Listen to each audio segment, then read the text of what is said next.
الشعب الصحراوي المتواجد في ثلث ارباع المنطقه الصحراء الغربيه التي يسيطر عليها المغرب، فهم يتعرضون للطرد يوميا. من بينها وهنا اللي يدفع بالازمه الكركرات. الكركرات هنايا راهو يسيطر عليها المغرب. هنا كانوا مواطنين صحراويين انتفضوا في وقفه احتجاجيه سلميه، يعني كانوا سلميين ما عندهم لا سلاح لا.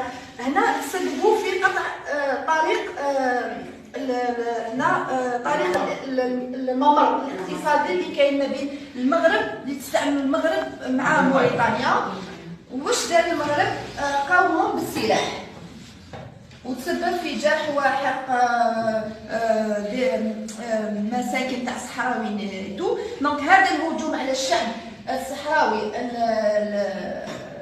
بدون سلاح هو اللي عاود خلق الازمه هذه، وين جبهه البوليزاريو اضطرت الى التدخل والرد على هذا الهجوم على المواطنين العزل الصحراويين العزل، وانه ما قدروش يفرقوا شكون هو اللي عنده الحق انه يقرر المصير لهذا الشعب، لانه هذه المنطقه محتله من طرف المغرب ومن طرف افراد يعني نتيجه الزحف اللي قامت به المغرب.